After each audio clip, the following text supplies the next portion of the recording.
आंधळ्या धृतराष्ट्राचे 100 पुत्र म्हणजेच हे सर्व कौरव कुळातील वीर पुरुष तुझ्या या अजस्त्र भयप्रद मुखात तू गिळंकृत केले आहेस. त्यांचा परिवारसुद्धा तुझ्या मुखात गेला हे वास्तव आहे ना रे. आणि या कौरवांच्या मदतीला देशोदशींचे जे अनेक राजे आले आहेत त्यांचे नेमके काय झाले हे सांगण्यापुरतेही कुणी इथे उरणार नाही. अशा प्रकारे तू या सर्वांना तुझ्या मुखात गिळून टाकले आहेस. मदाने उन्मत्त झालेल्या हत्तींचे प्रचंड समुदाय तू घटाघटा गिळून टाकतो आहेस. या युद्धात मोक्याच्या जागांवर सज्ज होऊन उभे असलेले सेना समुदाय सुद्धा तू एका घोटात स्वाहा करीत आहेस. नाना प्रकारच्या शक्तींचा मारा करणारे सर्व वीर आणि पायदळांचे समूह तुझ्या मुखात हरपत आहेत. प्रत्यक्ष यमाची भावंडे म्हणून संबोधावीत अशी कोट्यावधी शस्त्रे की त्यातले प्रत्येक शस्त्र संपूर्ण विश्वाचा एकाच वेळी घास घेऊ शकेल ती सर्व तू क्षणार्धात गिळून टाकतो आहेस. चतुरंग सैन्य, अश्व जोडलेले शेकडो रथ, त्यांना तुझे हे हिंस्त्र दात न लावताच तू संपवून टाकतो आहेस. त्यामुळे तू केवढा संतुष्ट झाला आहेस.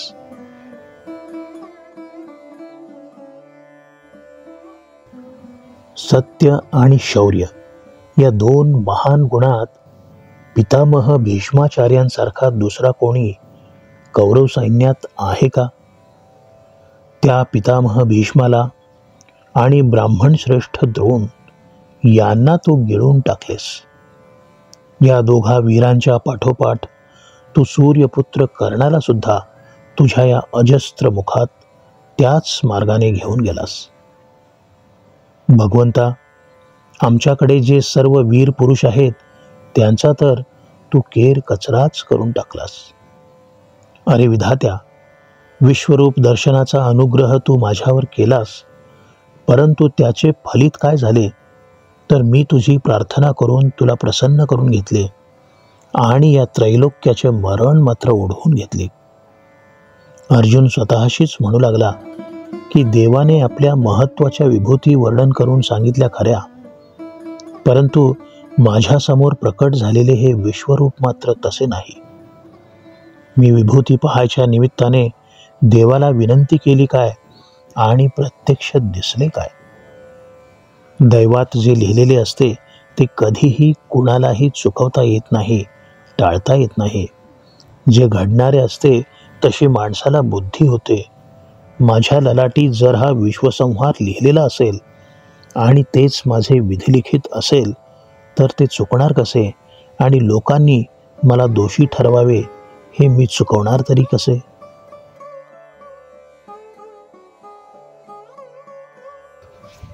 फार पूर्वी समुद्र मंथनाच्या वेळी देवांच्या हाती अमृताचा घट आला, परंतु तेवढ्याने काही देवांचे समाधान झाले नाही. समुद्र पुन्हा घुसळला गेला आणि त्यातून अत्यंत जहाल असे काळकूट विष बाहेर आले. प्रतिकार करण्याच्या दृष्टिकोनातून पाहिले तर तो प्रकार नगण्य ठरला, कारण देवांनी श्री शंकराला साकडे घातले आणि शंभू महादेवांनी ते संकट निस्तरले. परंतु या प्रकट झालेल्या त्रैलोक्यालाच जाळू पाहणाऱ्या प्रलयाग्नीला, या जळत्या वाऱ्याला कोण आवरू शकेल?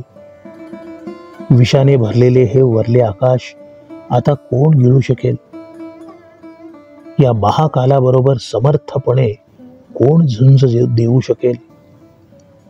अतिशय दुःखाने अर्जुन शेणून गेला. त्याचे मन खंत करू लागले. त्याला काहीच कळेनासे झाले. देवाने हे विश्वरूप का दाखवले त्या पाठीमागचे मर्म अर्जुनाच्या काही लक्षातच आले नाही. ज्ञानदेव श्रोत्यांना सांगू लागले की श्रोते हो, अर्जुनाच्या मनात मोहाचा एक कल्लोळ असा उठला होता की तो स्वतः मारणारा आणि समोरील सर्व कौरव हे त्याच्या हातून मारले जाणारे आहेत.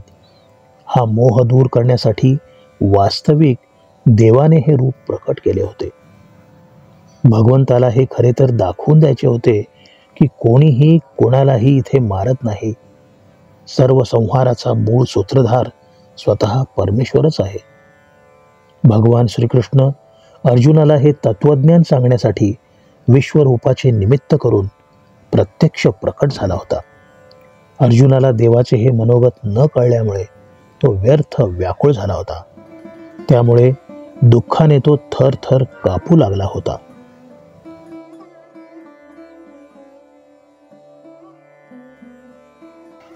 अर्जुन म्हणू लागला की वरल्या भव्य आकाशातल्या मेघांच्या पंक्ती बघता बघता नाहीशा व्हाव्यात, त्याप्रमाणे तलवारी आणि चिलखतांसकट दोन्ही बाजूंची सैन्ये या विश्वरूपात प्रकट झालेल्या भगवंताच्या अक्राळ विक्राळ मुखात गडप होऊ लागली.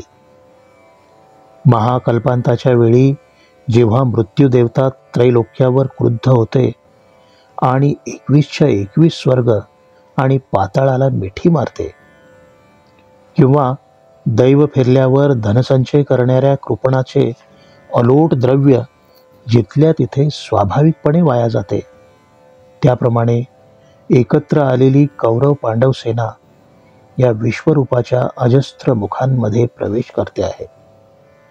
पण विशेष असे की एक देखील माणूस त्या कुठल्याही मुखातून सुटून येत नाही.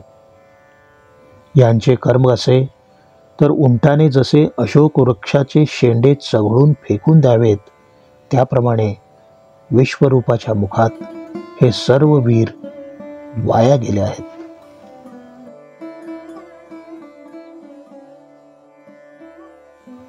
या सर्व वीरांची डोकी त्यांच्या त्यांच्या मुकुटांसह दाढांच्या बेचक्यात अडकलेली आहेत. त्यामुळे त्यांचे जणू पीठ होते आहे की काय असे वाटावे. या मुकुटावरील जी मौल्यवान रत्ने आहेत ती विश्वरूपाच्या या मुखातल्या दातांच्या फटीत अडकलेली आहेत, तर मुकुटांचे झालेले पीठ या तीक्ष्ण दातांच्या आणि दाढांच्या पृष्ठभागावर माखलेले आहे. काही पीठ जिभेच्या बुडाशी लागलेले आहे. या विश्वरूप काळाने वीरांची शरीरे आपल्या पाशवी बळाने अक्षरशः गिळून टाकली, परंतु या जीवांची मस्तके मात्र तशीच ठेवून दिली. या वीरांची उत्तम मस्तके जी होती ती मात्र विश्वरूपाच्या तोंडी जाऊनही तशीच शाबूत उरली होती. अर्जुन म्हणू लागला की जन्म घेणाऱ्या कुठल्याही जीवाला दुसरी कुठली गतीच ठाऊक नाही की काय असे वाटावे. असे हे दृश्य जग आणि तेथील जीवसृष्टी या विश्वरूपाच्या मुखरूपी काळडोहात संचार करण्यासाठी प्रवेश करीत आहे. आश्चर्य याचे वाटते की ही दृश्य सृष्टी विश्वरूपाच्या मुखात प्रवेश करीत आहे आणि हे विश्वरूप या संपूर्ण सृष्टीला गिळून पुन्हा स्तब्ध राहिले आहे.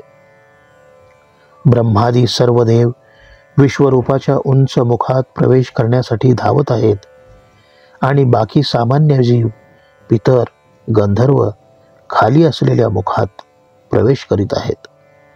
आणखी इतर प्राणीसृष्टी जिथे उत्पन्न होते आहे त्याच ठिकाणी त्यांचा घास घेतला जात आहे.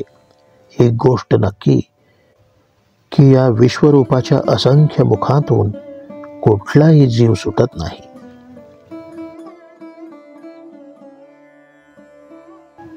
नोहे तिहे कौरव कुळींचे वीर, आंधळिया धृतराष्ट्राचे कुमर, हे गेले गेले सपरिवार तुझिया वदनी, आणि जे जे याचे निसावाये, आले देशोदेशींचे राये, तयांचे सांगावया जाऊन लाहे, ऐसे सरकटितु आहासी, मदमुखाचिया संघटा, घेत आहासी घटघटा, आरणी हनथाटा, देतोसी मिठी, जंत्रावरीचील मार, पदातींचे मोगर, मुखा आत भार, हारपतातिमा, कृतांताचिया जावळी, जे एकची विश्वाते गिळी, तिये कोटीवरील सगळी, गिळितासी शस्त्रे, चतुरंगा परिवारा,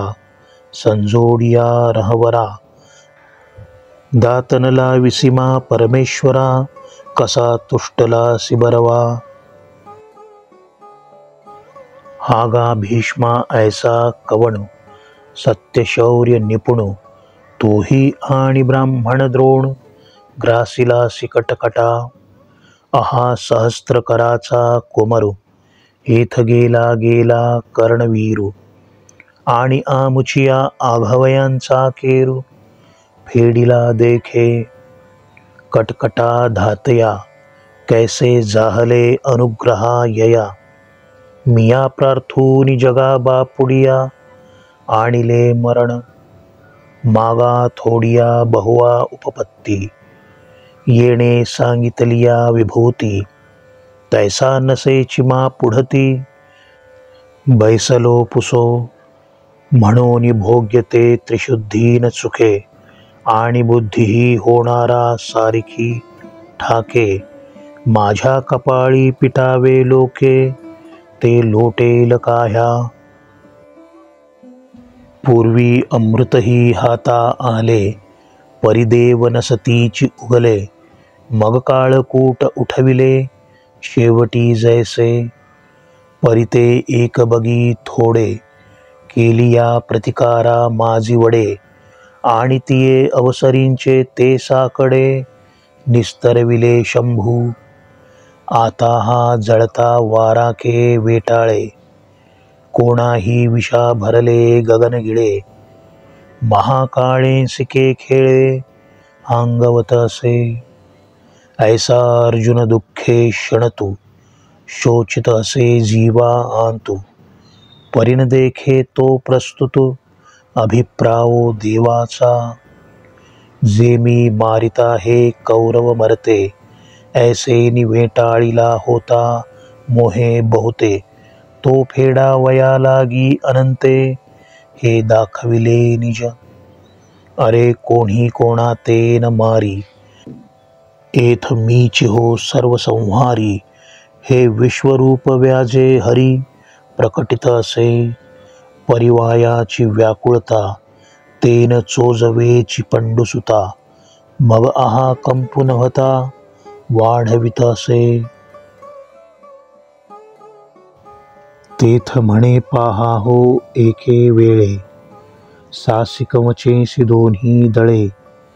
वदनी गेली आभाळे, गगनी का जैसी. का महाकल्पाचिया शेवटी, जय कृतांत कोपला होय सृष्टी. तै एक विसाही स्वर्गा मिठी, पाताळा सकट दे. नातरी उदासीने दैवे, संचकाची वैभवे. जेथींची तेथ स्वभावे, विलया जाती.